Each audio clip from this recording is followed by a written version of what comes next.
Fifth, if you have ever stopped in a quiet moment and pondered whether you measure up, whether your body is sufficient, or whether women are secretly evaluating you based on inches rather than who you are as a person, I want you to remain with me and listen closely because this concern has pursued men for generations, and much of what you have been told simply is not accurate. Hello, I'm Dr. Norah Hayes. I have spent years conversing with men of all ages, and particularly men over 50 who bear a surprising degree of anxiety about their bodies. What often surprises them is not what science discloses, but how different reality is from the myths they've taken in over a lifetime. Today, we're going to discuss calmly, respectfully, and honestly about penis size, women's preferences, and what truly counts for sexual satisfaction, especially as we age. Let me begin by asking you something gently. When did you first become conscious of size as an issue? For most men, it wasn't during a medical visit or a loving discussion. It was during adolescence, locker room chatter, jokes, comparisons, or unrealistic media portrayals. Those early impressions tend to linger even decades later. As men grow older, the question doesn't vanish. In fact, it can intensify. Changes in erections, stamina, and confidence may resurface those old doubts.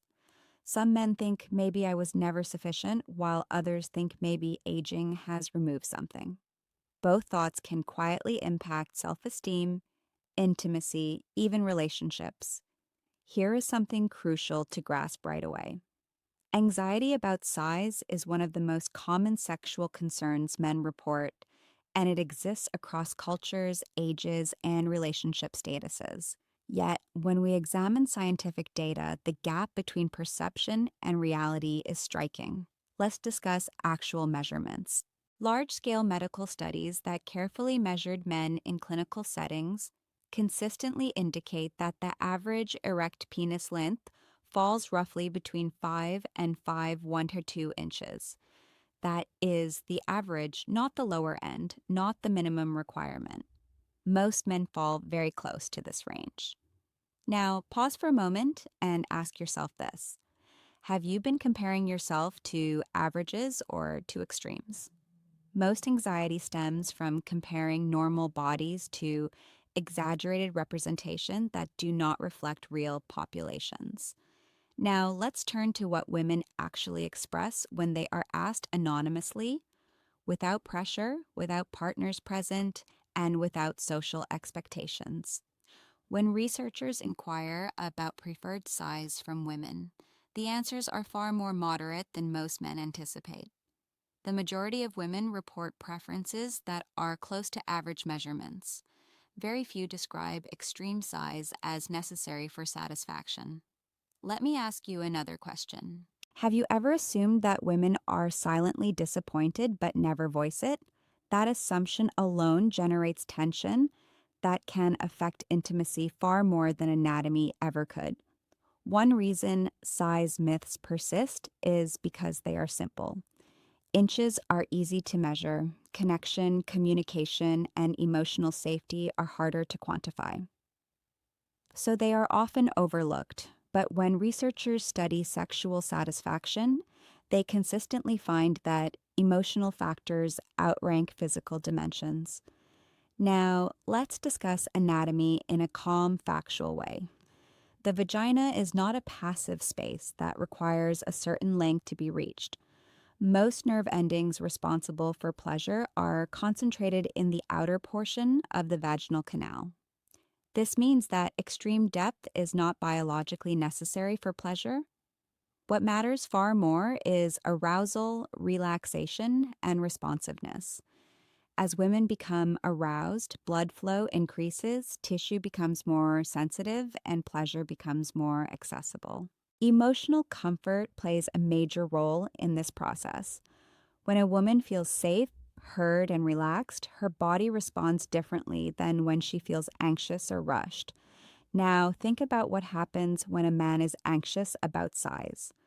That anxiety activates stress hormones.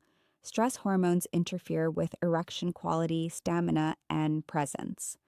In other words, worrying about size can reduce the very qualities that contribute most to satisfaction. Let me pause and ask you something personal. During intimacy, are you present with your partner or are you monitoring yourself, comparing, worrying, and evaluating? That inner dialogue matters. For men over 50, this becomes even more relevant. Aging brings natural changes where erections may take longer to develop. Sensitivity may shift. Recovery time may increase. None of these changes are signs of failure. They are signs of a body adapting to time. What research shows is that many women, especially in long-term relationships, value consistency, attentiveness, and emotional connection far more than physical novelty. For many couples, satisfaction deepens with age, not because bodies become younger, but because communication improves and pressure decreases. Let's talk honestly about discomfort because this is rarely discussed. Larger size is not automatically better for many women. In fact, excessive size can cause discomfort or pain, particularly as women age and hormonal changes affect tissue elasticity and lubrication. Comfort matters. Feeling safe matters. Enjoyment cannot happen in the presence of pain. So, when men assume bigger must be better, they are often projecting a male centered myth onto a female experience that does not match it. Another factor that science highlights is technique and pacing. Rhythm, variation, attentiveness, and responsiveness consistently rank higher than size in satisfaction surveys. Listening to verbal and nonverbal feedback matters more than anatomy. Let me ask you this. How often do you check in with your partner during intimacy? Not with words necessarily, but with awareness. Awareness builds confidence. Confidence is deeply attractive. Now, let's address performance anxiety directly. Performance anxiety is one of the most common reasons men experience erection difficulties, especially after 50. It often starts with the belief, I must perform a certain way. That belief creates pressure. Pressure triggers stress hormones. Stress hormones interfere with blood flow. The cycle reinforces itself. Breaking that cycle does not start with changing your body. It starts with changing your understanding. Another important topic is body image. Men experience body image concerns just as women do, but they talk about it far less. Many men who fall well within average ranges still believe they are inadequate. This is not a physical problem. It is a perception problem shaped by comparison and silence. If you find yourself frequently checking, measuring, or comparing, that may signal anxiety rather than reality. In such cases, working on self-acceptance and reducing comparison can have a greater impact on satisfaction than any physical change. Now, let's talk about aging and masculinity. Many men over 50 quietly fear that changes in sexual response mean they are less of a man. This belief is deeply ingrained culturally, but it is not medically accurate. Masculinity is not defined by erection rigidity or length. It is defined by character, presence, reliability, and emotional engagement. Women consistently report that feeling desired, respected, and emotionally connected enhances sexual satisfaction. Desire is not only physical, it is communicated through attention, tone, touch, and care. Let me ask you another reflective question. When you think about intimacy, do you see it as something you must prove or something you share? Sharing removes pressure. Sharing invites curiosity. Sharing allows intimacy to evolve naturally with age. Now let's move into practical science-backed guidance that actually helps men feel better about themselves and perform better without chasing unrealistic standards. First, focus on cardiovascular health. Erections are a blood flow event. The health of your blood vessels matters more than size. Regular walking, strength training, and managing blood pressure improve erection quality significantly. Many men notice improvements simply by becoming more physically active. Second, pay attention to sleep. Poor sleep disrupts hormone balance and increases stress hormones. Adequate sleep supports testosterone levels and nervous system recovery. Ask yourself honestly how many nights per week you sleep well. Third, manage stress. Chronic stress interferes with sexual response. Breathing exercises, time outdoors, social connection, and purposeful activity reduce stress hormones. A calmer nervous system supports better intimacy. Fourth, communicate. Many couples never talk openly about what feels good.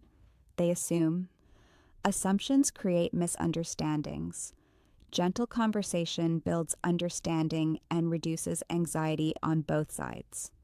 Let me pause here and ask you, when was the last time you asked your partner what they enjoy most without defensiveness or pressure? Fifth, stop comparing yourself to unrealistic images.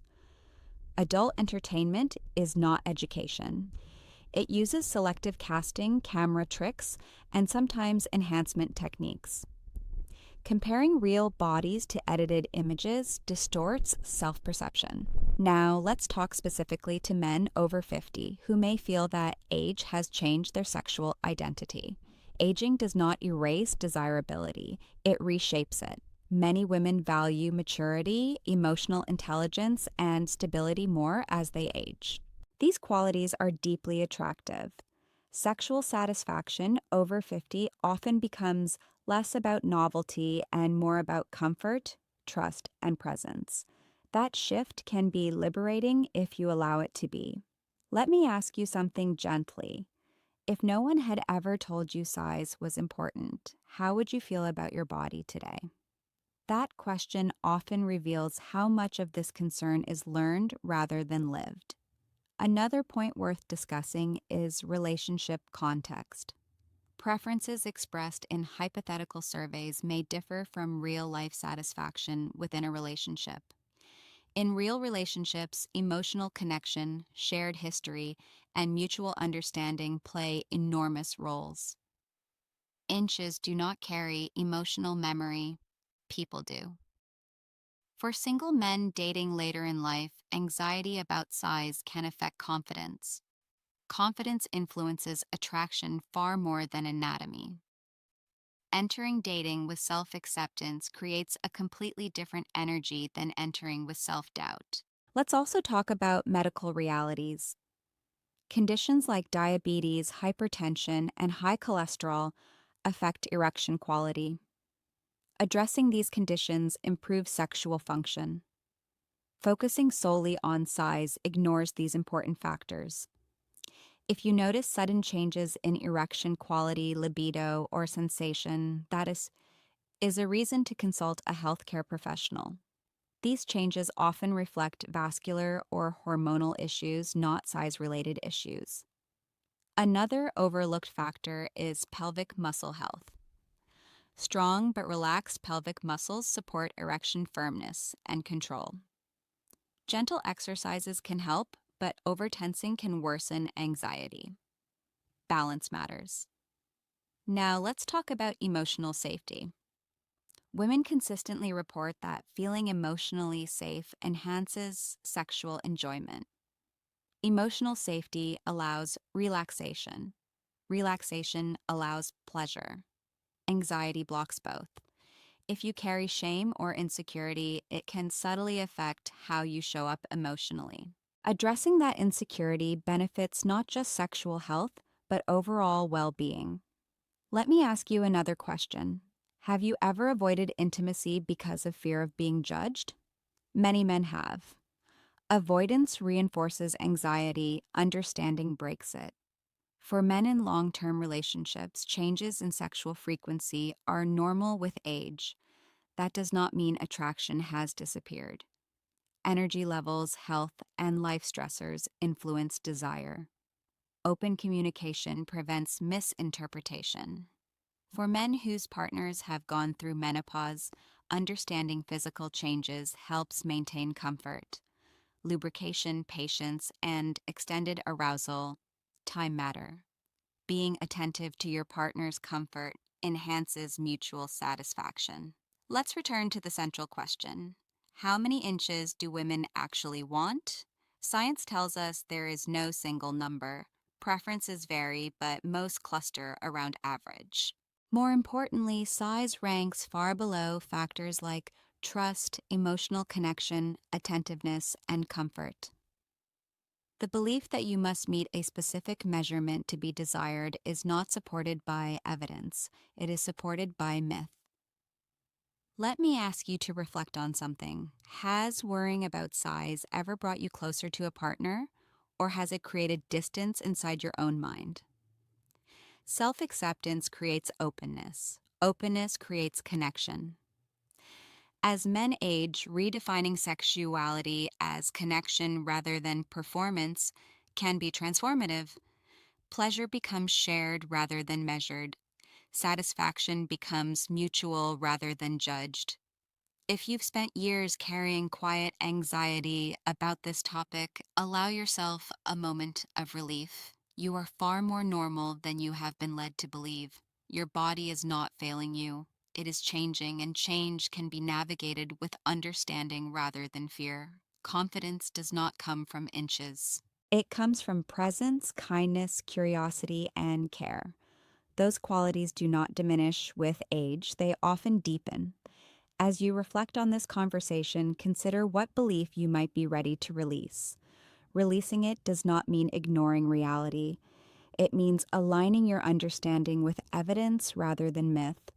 Many men find that once size anxiety diminishes, their sexual experience improves naturally. Less pressure leads to better response. Better response reinforces confidence.